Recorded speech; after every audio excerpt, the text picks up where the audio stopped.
on Facebook and YouTube at the same time, talking about the full moon in Pisces coming up on October 13th, and it's in Revati Nakshatra, which is the nakshatra related to the shepherd. But first and foremost, and the most important thing, I shaved. As you can see, clean shaven for a little bit. I had to shave because I had a little thing break out here. So thought I'd get that out of the way. So what do you think? Clean shaven, make me look younger, older? Is it better or worse? Am I hot? Am I not? Remember Hot or Not website? No. So looks good. Adorable. Oh, thank God. To me, it's just, I'm just old and weird. Compared to what it used to be, old and weird. Still a sex pot. Oh, Lord. Keep it coming, guys. No, I'm kidding. No, so it'll be growing back because honestly, I hate to shave. The main reason that my main reason for having the facial hair is called laziness.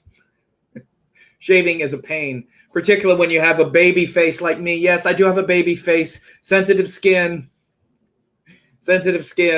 So shaving is like, it's very hard. Don't cut the hair.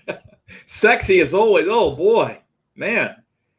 A top knot. I wear the hair in the top knot quite a bit. I had no idea, actually. This was just a joke, but you know, I'll take it. So anyway, we're talking about this this full moon in Pisces, and that's coming up in the next few days. Let me pull this up here. And, you know, this is the chart here that we have for this full moon in Pisces. And by the way, one of the things is you want to know how this will affect you based on your ascendant, based on your rising sign. Then you can join the member site for only 50 cents for 14 days of daily forecasts. And then I also record this full moon for each of the 12 signs. So again, if you're Taurus, then this full moon happens in your 11th house. It's an 11th house full moon. If you're, you know, Scorpio, this is a 5th house full moon. So that's totally different. And again, whether you know it or not, these cycles are what determines, you know, the 1 month to 2 week intervals in your life. You know, the Earth is going around the sun, which takes 366 days, 365 and a quarter days. But within that, we have approximately 12 30-day cycles, right, which are the months. And each of those 30-day cycles, we're working on a lesson relative to our ascendant. And then the halfway point in that, which is what the full moon is a time to really, you know, harmonize that lesson of the month with its opposite. So right now we're in this Virgo cycle because the sun is in Virgo. As you can see, this sun is in Virgo over here. So as you remember, 2 weeks ago, I did that new moon in Virgo video because the sun and moon came together at that point. Now we're at the halfway point, which is the full moon in Pisces. And this full moon in Pisces is the halfway point where we harmonize that energy of Virgo. And so when I say harmonize, it's because, again, when sun and moon come together like they did a couple weeks ago, I'll back this up even a couple weeks and show you. A couple weeks ago, we had a couple weeks in a day because it's 14 days. I mean, it's actually 15 days. So this was when the cycle started. So this is the sign of Virgo. So again, if you're Aries, then this is a 6th house cycle for you, this whole 30 days. If you're Gemini, this is 4th house for 30 days. And it starts on the new moon when sun and moon come together, right? And that would be this 4th house. Then 2 weeks later, right? If I run this for 2 weeks later, 1, 2 weeks, and a day, because it's 15 days, we wind up with the full moon. And the full moon is that halfway point in the cycle, that halfway point in the sun cycle.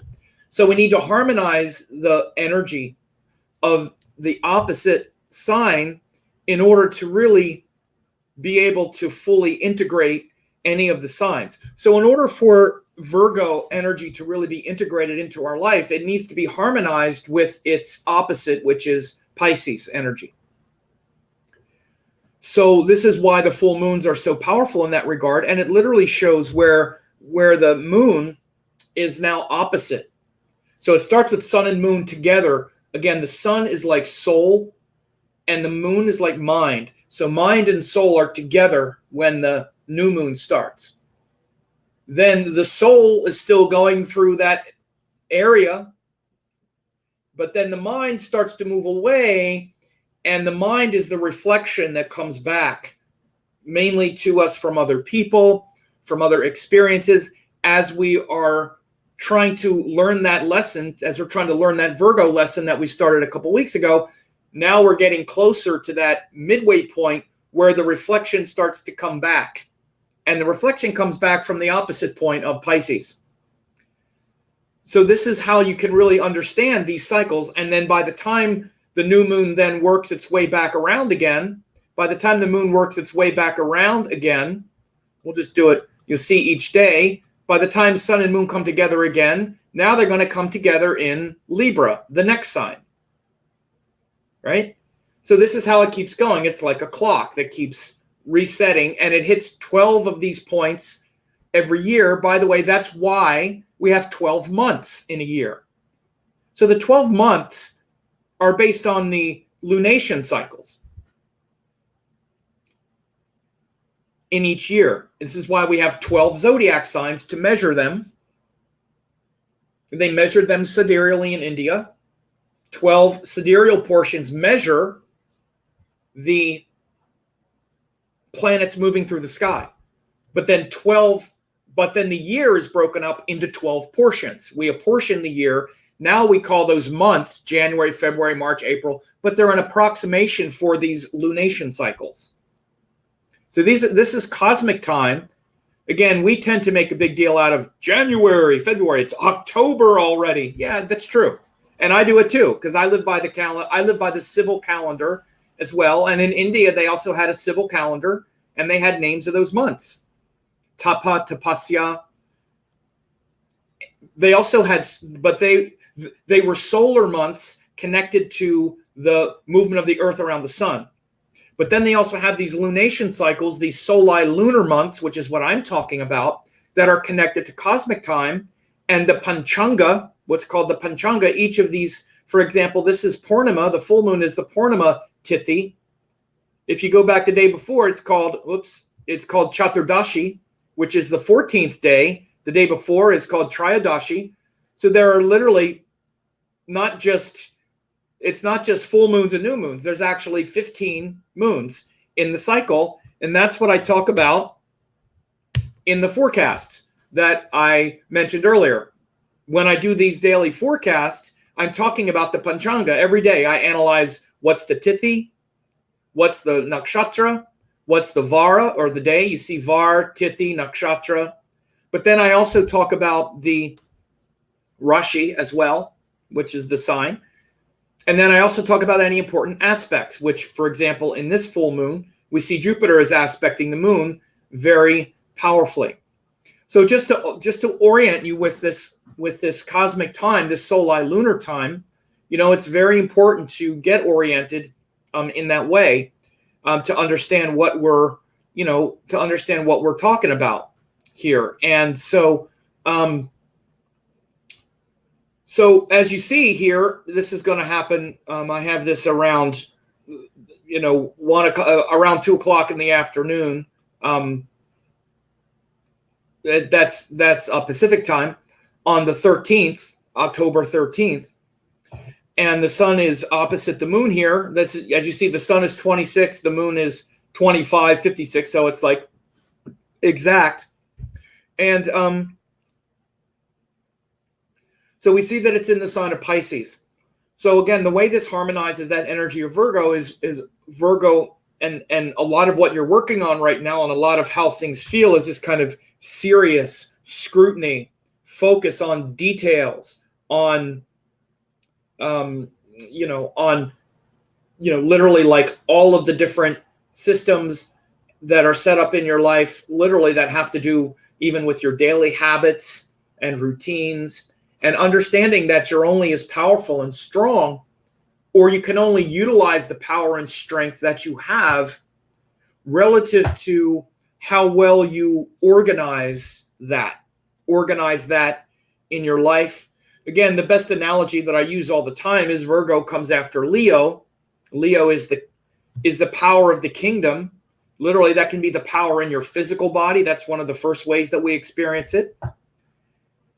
And Virgo is the sign that comes after. So how we take that power, like that vitality and power and energy in the body, and literally make sure that the energy is flowing properly, that it's flowing through our digestion, through our mind, to our discrimination, and so that we can be productive. Again, if we're just physically powerful, like we can get a lot of physical strength when we work out and do things that are very Leo-like, that make us physically strong and even give us a lot of confidence and whatnot. But then what do we do with it? How are we then taking that power and delegating that power so that our kingdom can grow and flourish? When a kingdom is run by a king who is a mess, who is a disheveled, disjointed mess, then the kingdom itself becomes a mess. You might look around you right now in the world and notice how things are a mess and how we're really looking at and scrutinizing and seeing details of how well the kingdoms around us are being run, especially the governments, and seeing and noticing the scrutiny that's being applied to leaders. We're seeing a lot of that now, especially in politics. I'm not going to get way into politics here, but we can definitely see the zeitgeist right now with the news and all the scrutiny being brought to bear and the ramifications of that. Whether or not, let's say, the power of our government or of our world is being used to the benefit of the citizens or of even of our own life. So you can see this in your own life as well, how well you are benefiting from literally like the power that you have, the power that you have in your life. And you'll notice that your power increases and is enhanced by your habits and routines and all of those things. This is why Virgo is very much about diet. It's about sleep. It's about noticing all of these things and delegating all of those tasks. If you're a manager, it's about delegating all those tasks to others. But in the physical body, Virgo is also related to like the intestines and the internal organs that know how to move all of that energy around. All you need to do is eat your food and enjoy it, and your body knows the rest. The wisdom of the body to manage all of that, all of those details, right? Think about what your body does. Well, that wisdom of the body is really shown by Virgo. One second.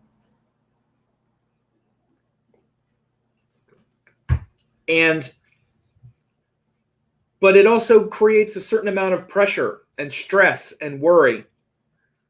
Because think of all those things that you do have control over, and think of how you try to control them and how much stress can be created. So Virgo is definitely a sign of stress as well, because we realize all the things that need to be done, all the tasks that need to be done.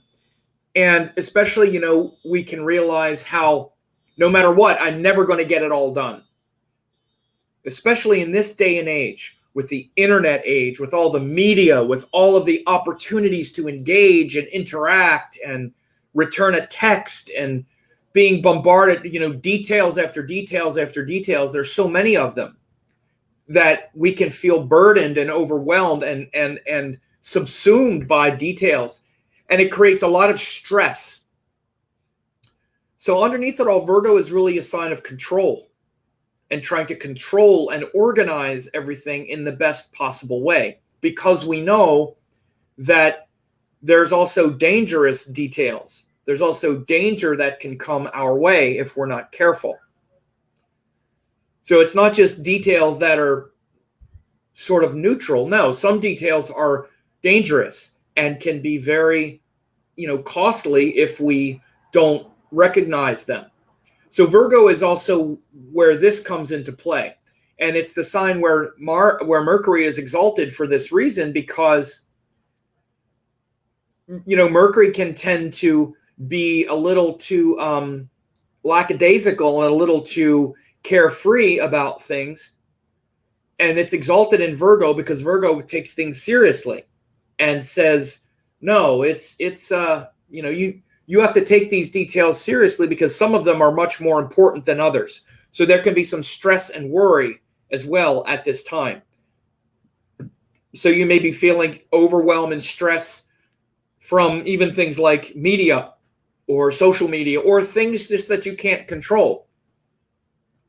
Like we can see, again, just to even just sort of generally say, even things like in the news and with the politics and what's going on with our government, and notice all the checks, all the Virgoing going on, subpoenas and details and this and that, and all of this stuff that's been happening even in the news, and how it's all this Virgo detail stuff and the sort of stress with this, around all the details. So again, there's a great benefit to this. There's a great benefit to making sure everything is organized properly, organized correctly. But opposite that, and the real sort of culmination in that, is the Pisces bigger picture. We can't be over-identified with those things that we can't control.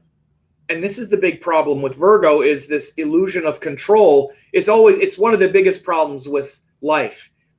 And I'll tell you this, if you want to understand the biggest problem with the Tamasic signs, there are 4 Tamasic signs. Virgo is the first one, then Scorpio, then Capricorn, then Aquarius. The biggest issue that the Tamasic signs have is control and the fear of losing control. With Virgo, it's fear of losing control of the details. With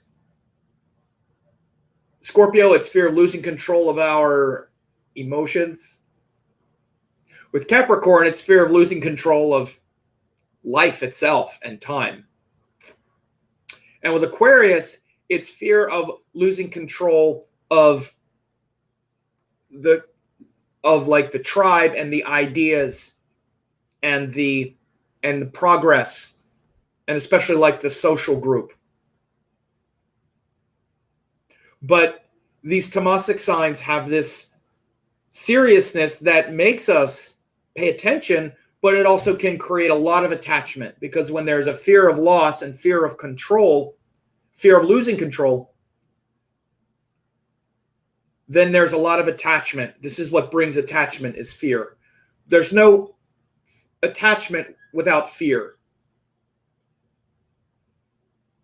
There's other ways to get attachment. We can have attachment to pleasure, but I would even venture to say that the attachment to pleasure is the attachment to the fear of losing the pleasure, of not getting the pleasure anymore.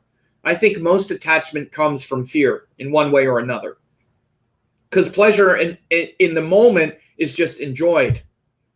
It's only afterward we have the fear of losing the thing that we think is making us happy. So I'm talking about this because the opposite sign of Pisces is where the full moon is.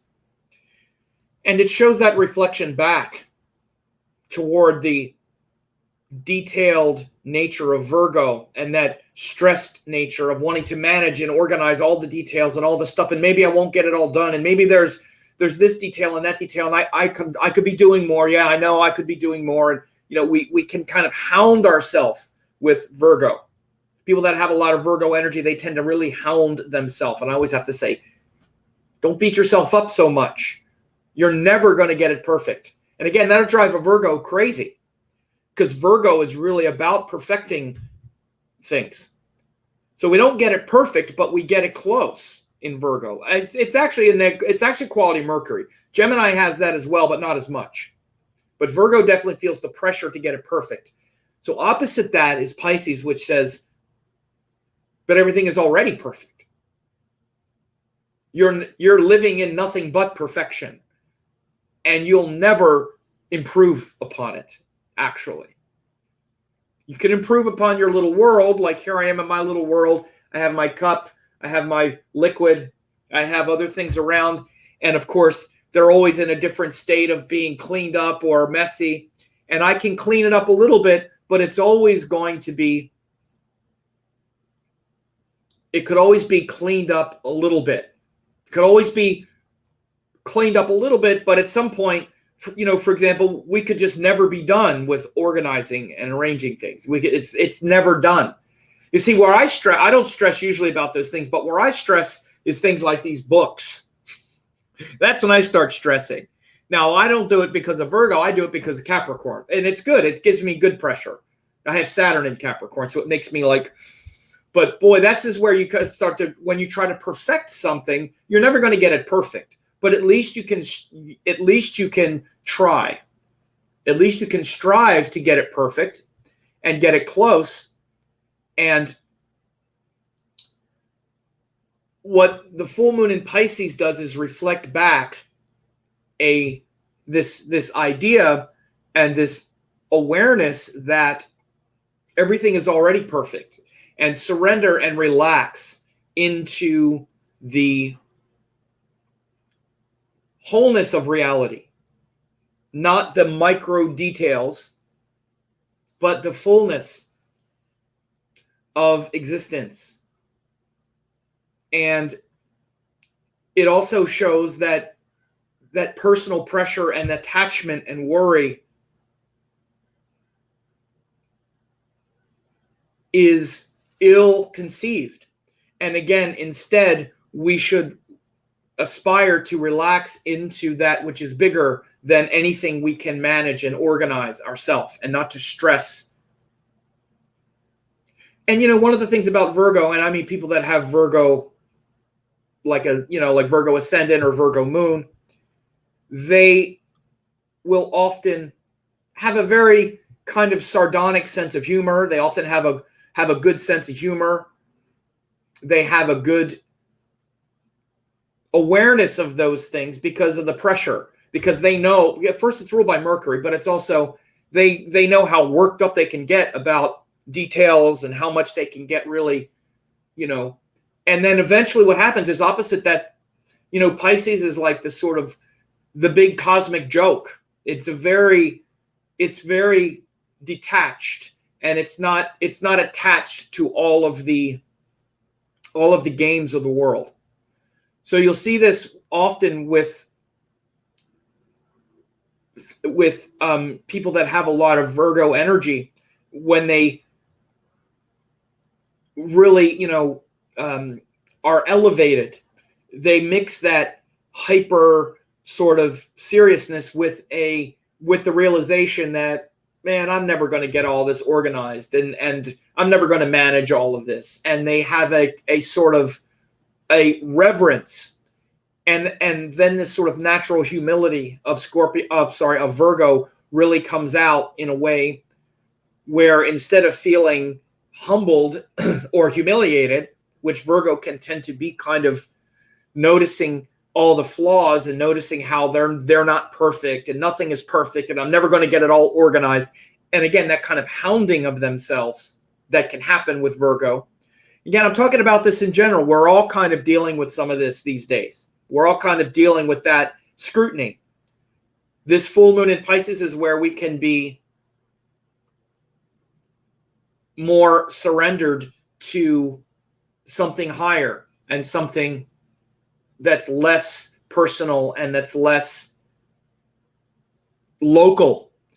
So it's this great marriage of organizing things that are more cosmic and things that are more metaphysical. This is why the real culmination of Virgo is seen when they take on great projects where they use that rational mind and intellect to organize things that are spiritual and things that are cosmic and metaphysical.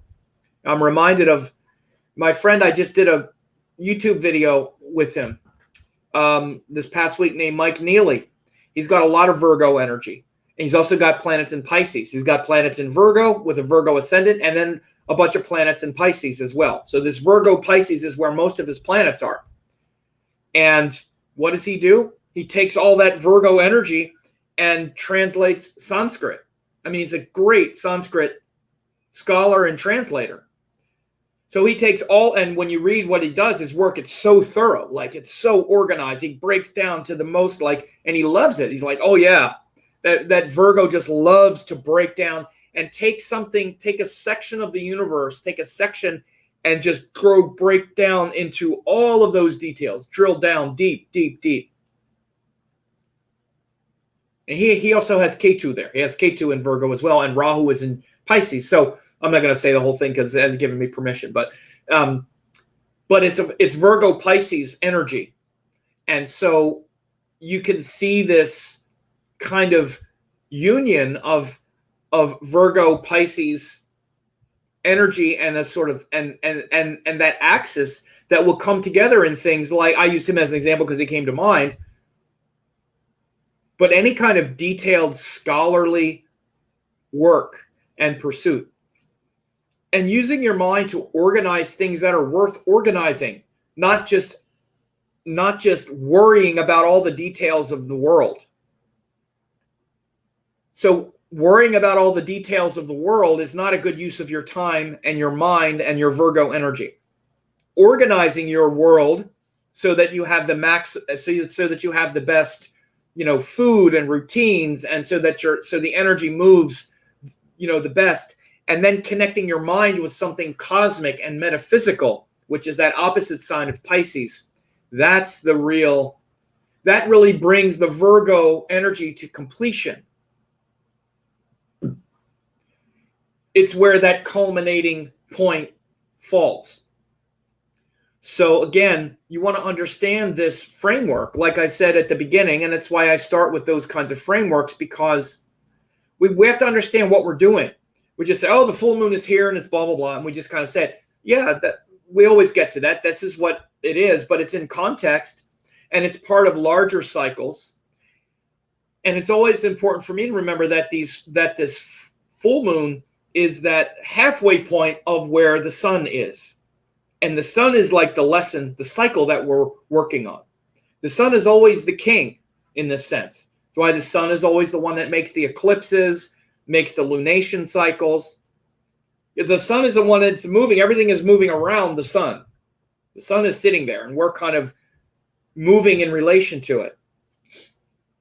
And so this Pisces is really the culminating energy, or that thing that needs to be harmonized and integrated so that the Virgo lesson can be complete and whole, and not just this kind of secular, attached kind of, worried worldly thing. Because again, when there's a lot of extreme energy in one of the signs, any sign, it can have a real extreme. So Virgo can be very extreme until we harmonize it with its opposite of Pisces. And of course, the same is true with the opposite. Pisces is also quite extreme until we harmonize it with its opposite of Virgo.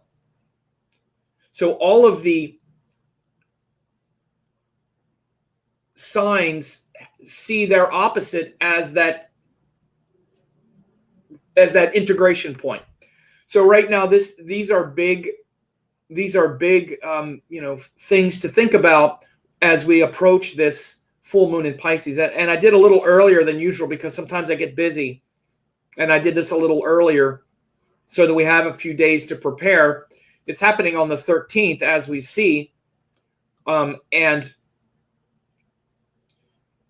I'm recording this on the 9th. So this is a good. This is very important to feel this approaching energy, because right now, as I record it, the moon is in early Aquarius. It's in Shatabhishak Nakshatra.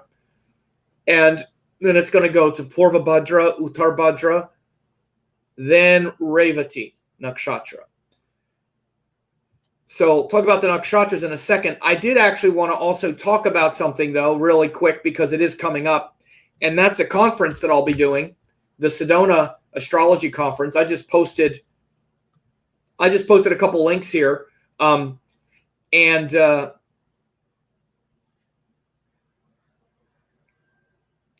looks like they posted over a couple different comments. Okay. So anyway, but I'm actually doing two classes where I'm going to be talking about these kinds of things. One is on transits. And one is on Tajika astrology, or the art of answering a question, and also Varshapal, which is annual charts, doing solar return chart readings and also Prajna chart readings, which has to do with what's called Tajika astrology. And then also a class on transits where I talk about things like these transits that we're looking at now. These are the planets moving through the sky, and how to make predictions based on whether it's a dasha or a transit or what's making it happen. So I posted a couple links there. If you are coming to the conference, there'll be a lot of other astrologers there as well. But if you like this kind of work where we look at the planets moving through the sky and we do that kind of precise work using things like, especially, as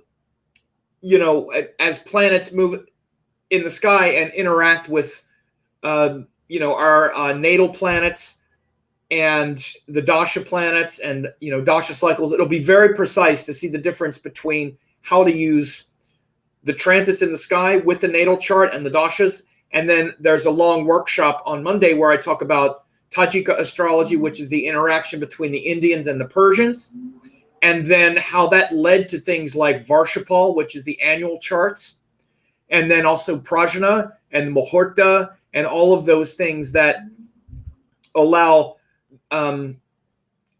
us to interact and engage. And this is a fascinating study because it's the best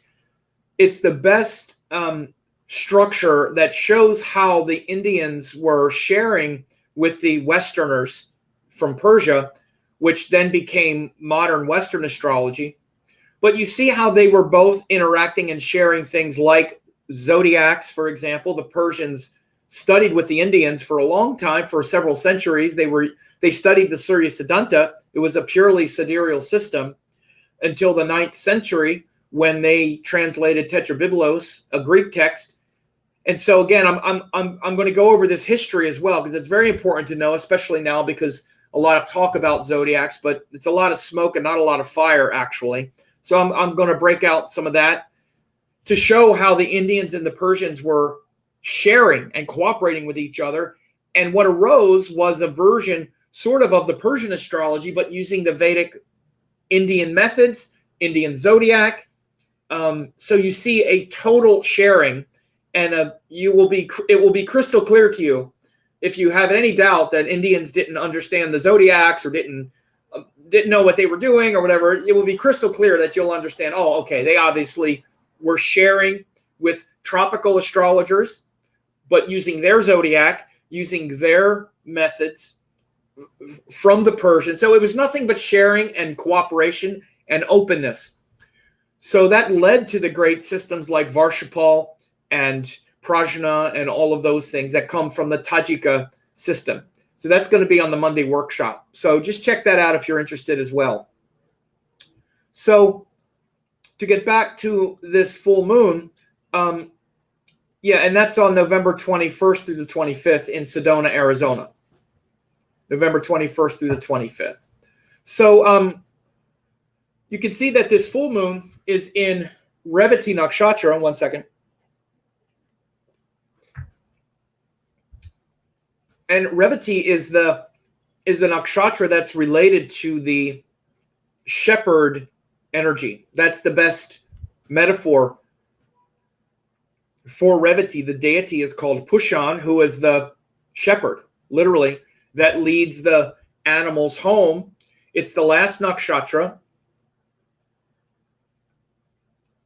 that comes after the zodiac starts in Aries. Again, of course, we can just get right. The zodiac, it's important to understand, but the zodiac starts in Aries and Ashwini, as is directed in every Vedic astrology text, and then goes all the way around and ends in Revati. In fact, many of the texts also say that the zodiac ends in Revati. They don't just say Pisces, they say Revati, and then starts in Ashwini and Aries. Again, it's in most of the texts. It's hard to imagine why people dispute such things or act as though the Indians didn't understand that that's what they were doing and that the signs were supposed to be tropical and all, when it just is not backed up by anything. So very clearly, this is the end of the zodiac. And again, I'm saying this because this Revati is a hard stop. It's also a Gandanta point. And so you have a beginning at Aries and Ashwini, and then this whole circuit goes around, and then a stop at Revati. The zodiac stops there and then begins again. So this section of Revati, again, is that last 1/27th of the solar system. Of the zodiac. And so this metaphor of the shepherd is really quite beautiful because it shows that after that long journey that began on Ashwini and Aries, it began, and then it comes back around, and it's right at that last section, those last steps of the journey. So those last steps of the journey are very blessed, and that great shepherd will lead you home. And you can even see how the shepherd is a universal symbol, right? Even Jesus was said to be a shepherd. Krishna, although they didn't call him a shepherd, he was a gopi, or he took care of cows. It's a very similar energy of taking care of animals. So taking care of animals and leading them home is a very powerful metaphor in all spiritual traditions. And again, it's that ending and that sort of culminating point where those last steps of the journey are the most blessed. And all you need to do is relax, and the shepherd will lead you home. He'll take care of you. So this is very strong metaphor for our gurus and our teachers. These gurus and teachers. And of course, again, I just want people to understand this shepherd energy, this gentle energy, this nakshatra lord called Pushan is like the most gentle of all of the nakshatra lords. In fact, he doesn't have any teeth. It's said to be toothless. In fact, he has to eat like gruel and soft food because he has no teeth. He literally doesn't even have teeth. So it's the most gentle, toothless, soft nakshatra in the whole zodiac, where there's nothing but benevolence and protection and guidance. So again, this is in the sign of Pisces. This is why the zodiacs matter in this sense. This is sidereal zodiac. This is what they used. This is the section of Pisces. If you're not using this, then this section of sky with this most gentle, toothless, all of these things fall in Aries, which again, Aries, no. Aries has Ashwini and Bharani and Kritika. Very clear, very easy to see. This nakshatra would be in Aries, this toothless, gentle guru leading you home. No, of course it's Pisces, just to understand this. Okay? So again, that's what if you've done great spiritual work and spiritual sadhana, especially, and gone into the depths of the spiritual sadhana, you understand this as well, that what is really required for deeper levels of samadhi and communion with the soul, what's really required is the hardest thing there is, and that's surrender. Surrender. This is the section of sky. Pisces is the Rashi of surrender. Revati, the last one, is the nakshatra where you absolutely trust the guru so much that you will completely surrender. Now, as much as everyone says that they love their gurus and love their teachers, you actually don't love them enough to surrender. You still have your own ego and your own ideas and your own mind. That's why you're not liberated yet. When we trust the universe enough to surrender, then the gentle Pushan, the shepherd, takes us home. It's all up to us. It's our inability to surrender that keeps us in bondage. And again, this is all Pisces energy. Nothing to do with Aries, which is, I'm born, I'm alive, here I am, I'm moving, I'm excited. It's all Pisces surrender energy.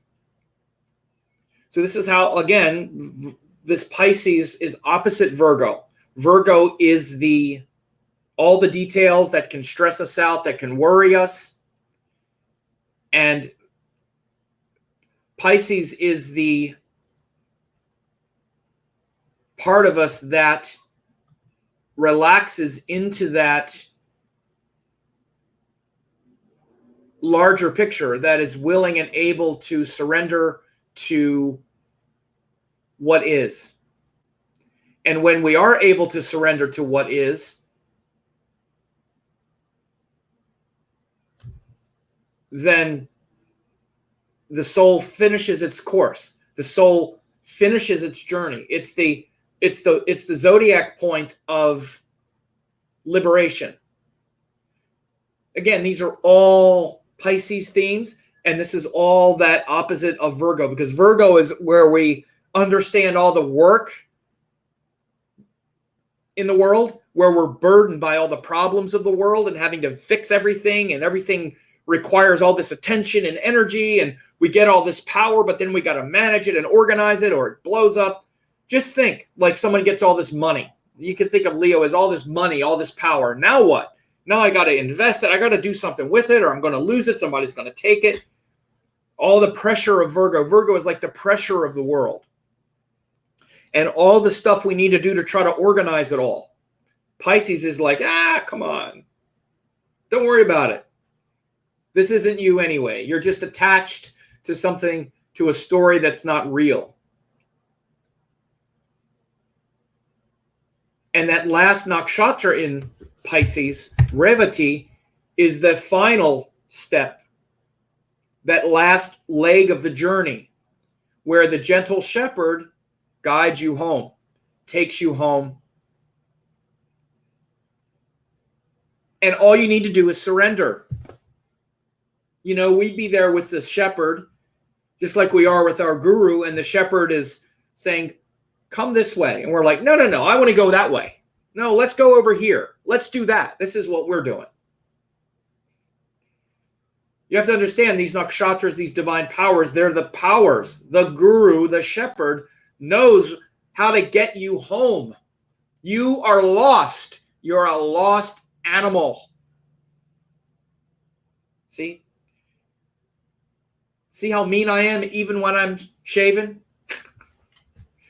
No, but you're a lost animal. This is the metaphor. It's not, the shepherd, the animals who are lost and don't know how to get home. It's talking about you. You're lost in the universe. You think you know where you're going, and you don't. Every time the moon goes through all of these different places, it's a time to connect with a certain awareness. When the moon goes through Pisces, whether it's this full moon or whatever it is, that's the time when your mind should be like, okay, I'm adrift in this cosmic ocean, and I don't know where I'm going. And again, it starts in Purvabhadra, then Uttarbhadra, then Revati, the last nakshatra, is a time when your mind should be attuned to trusting the universe, because you sure don't know where you're going or how you got here or who you even are. But the universe does, and the universe takes form. Universal wisdom takes form as gurus and teachers, as shepherds that help to guide us But what we need to do is connect with our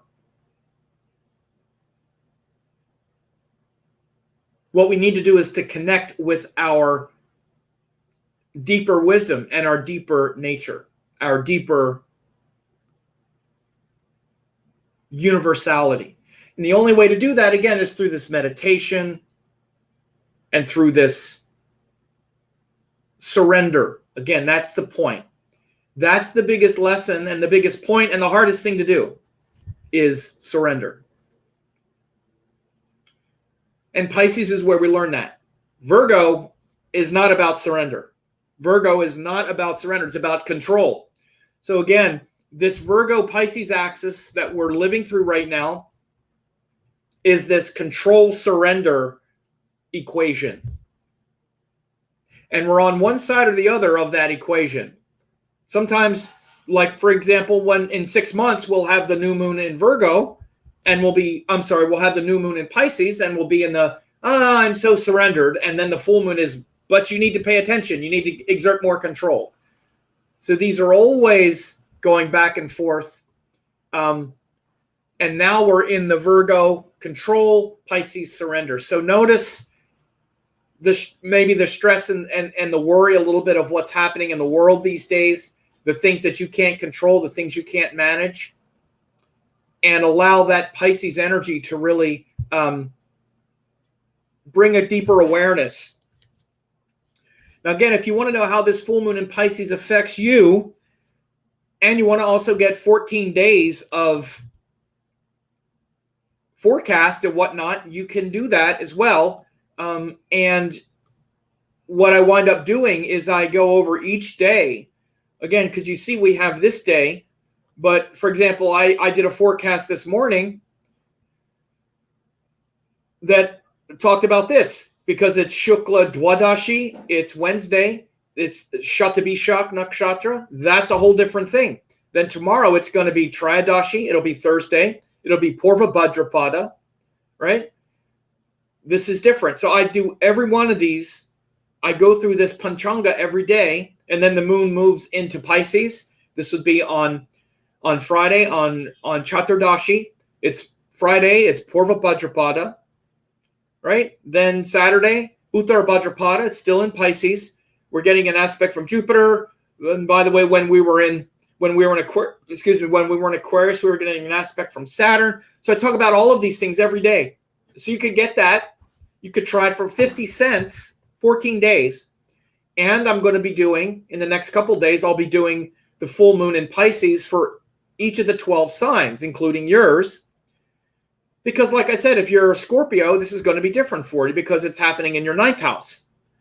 I'm sorry, in your 5th house. So you're currently having this sun cycle in your 11th house, Virgo, and opposite that is the moon in your 5th house if you're Scorpio. So I talk about this. So there are people who are members of that site for years. I have people who've been members for like 9 years. I've been tracking this for like 9 years, actually more. I've been doing daily forecasts for, probably since 2006. So that's what, 13 years. Of course, it's all sidereal based. I've been tracking every day the sun and moon and Tithis, Nakshatras, Vara Tithis, Nakshatras, Rashis. For 13 years, I've been doing this over and over and over again. So I've explained this stuff a lot. When I talk about, Revati is this section of Pisces and this, I've been doing this a long time. I've been watching this stuff. So you notice for yourself how between now and then you feel it continue through Aquarius, then go into Pisces on Friday. Then you feel it more in Pisces on Saturday, then that full moon on Sunday. Notice the shift. You notice how it feels and how those nakshatras also influence you and how they're connected. So there's a few questions here. Some of them are about personal stuff. Sky Blue says, mean Sam G, tough love. Tough love. Alicia says, you're still scary, Sam. Me? Scary?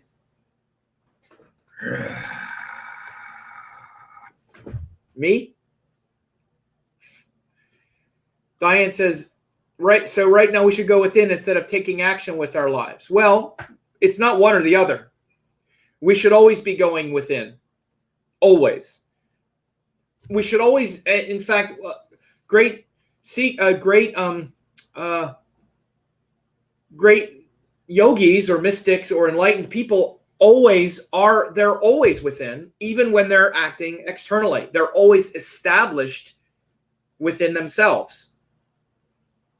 So we have to be more intentional. We're polarized. This is literally like the polarity, the schism in our consciousness is we're usually we can only focus on one thing at a time. And it's 99.9% external. And we lose ourself in the external. We define ourselves through the external. We're nothing but attachments to the external. It's our whole life. Our whole ego, our whole identity is nothing but a projection, an externalizing. Everything comes from the external. So yes, we should always go within. And not instead of, because we always have to take action. If you say instead of taking action, I don't know what you mean, but we don't have to do one at the expense of the other. So ponder what it is to actually be established in the self while taking action. Because this is what great yogis do, and this is what you can do. And by the way, I'll tell you a simple way to do it. Right now, I'm going to tell you something so valuable. I'm making a joke, but it's also true. If you do this, I will tell you this revolutionized my life 35 years ago. And it's simple. It's a very simple Buddhist Zen technique, and it's just watch your breath. You can always watch your breath because guess what? You're always breathing. Shocking. And I'm being funny, but I'm also like, we make things out to be so complicated, such a problem, but it's not. Actually, I want you to know that the biggest solutions that shift things in the most universal, incredible ways are accomplished in the simplest ways. It's the simplest things that make the biggest difference. It's just a little trick, literally. First of all, you're being tricked by the mind. So what you need to do is trick the trickster a little bit. But you can start with the simplest thing, which is being present. Because whether you know it or not, your soul and consciousness is always present. But your mind is never present. Your mind is always in past and future. Your mind exists in time. Time is not present. So you're either in present or you're in time as it exists now. Time is past and future. Past and future is time. The present is not time. The present is now. Now. As soon as you say now, it's past. No. But you can be present, and you have to be present with everything that you're doing externally. And when you establish that connection through something like breath, and just always remember the breath. Your mind will wander, bring it back. It'll keep wandering, keep bringing it back. But see, we don't have the discipline to do even that simple thing. So we wonder why we act like a mechanical creature, like literally like a machine. We're all like machines. Because we won't introduce consciousness. Even though our soul is conscious all the time, we are unconscious. So all you need to do is introduce consciousness. And it's not a big thing. It's a simple thing. Just be present. Remember yourself. The easiest way first is to remember the body. Remember something that's always happening because we forget it all the time. So even just the act of feeling the breath hit your nostril and just feeling breath moving. No matter what you're doing, remember, you'll forget, you'll start thinking again, just bring it back. Bring it back to the breath, back to the breath. Eventually, you'll remember. And eventually, you'll feel the bliss, like, oh my God, this is blissful. How in the world did that happen? The thing that's blissful is you get out of your damn mind. You get out of your head, because our head is just like constantly the same old habitual thoughts. You introduce breath, and it's like stillness, peace, depth. Wow. You can't believe it. Like, this has been there the whole time, and I thought it was this big complicated thing going on that I had to do. It's not. So this is good to remember in this Virgo. This is a Virgo Pisces thing, very much, because again, one of the biggest ways that we unify the Virgo Pisces energy is through using our detailed oriented mind, like I said earlier, and connecting it with something bigger. This is why Virgo is great for like yoga and all of that. Man, Virgo people, individuals, the Virgo cycle and all is huge for things like yoga, because that's literally what Virgo energy is in a nutshell. In many ways, it's aligning our details and habits and with a bigger picture. So yoga, especially if someone wants to really get into it, is so methodical. It's so detailed. Plus, it's so practical. It feels good on the physical body, and it's very clear and simple. You know, this is great for Virgo energy. It takes it out of all of the like stress and worry and brings it into like 10 simple, powerful things to come into the moment. And then you feel everything get organized and you're in control. Yoga is the greatest way to control the mind, but you're not controlling it in a stressful way. I don't even like to use the word control, but that is what it is. Pranayama, yama means control. Controlling the prana, regulating the prana or the breath.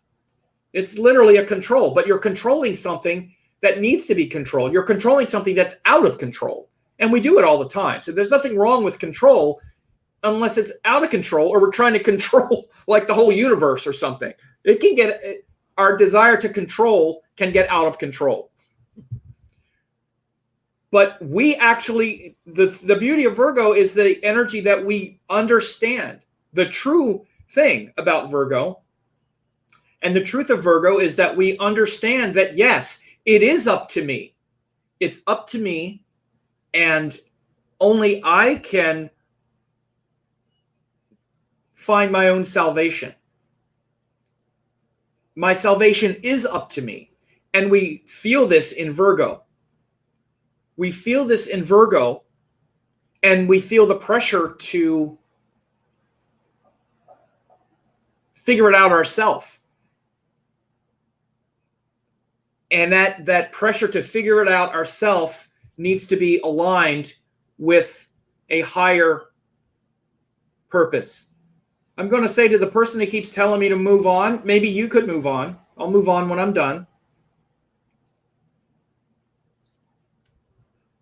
So again, this is a big